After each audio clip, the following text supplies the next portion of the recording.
With the humanitarian situation in Gaza worsening, U.S. Secretary of State Antony Blinken and Secretary of Defense Lloyd Austin sent a letter to their Israeli counterparts calling for concrete commitments to improve the humanitarian situation within 30 days. A failure to do so, they say, could have, quote, implications for U.S. policy. The Secretary, along with Secretary Austin, thought it was appropriate to make clear to the government of Israel that there are changes that they need to make again to see that the level of assistance making it into Gaza comes back up from the very, very low levels that it is at today. According to the U.S., a similar request was sent to Israel in April that led to increased humanitarian assistance into Gaza.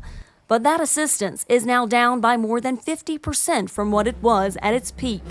The land routes are the most effective way to get aid flowing to the civilians that need it most. So, of course, we want to see those corridors open up. That's something that the Secretary continues to emphasize in his calls. The administration declining this week to discuss what would happen should Israel fail to meet the letter's demands. Is the U.S. military debating right now whether or not to withhold military support to Israel?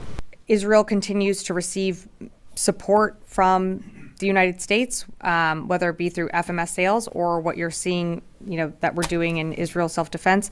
I just don't have more to provide. A U.S. THAAD battery, along with dozens of American troops to operate it, began arriving in Israel this week. You've seen our destroyers engage from the sea. This is now a land-based capability that will be able to help defend against another ballistic missile attack if Iran did choose to respond in that way. Iran has launched 2 direct attacks against Israel, with Iran most recently firing about 200 ballistic missiles toward the country. Tel Aviv has not yet responded to the latest attack. Reporting at the Pentagon, I'm Carla Babb, VOA News.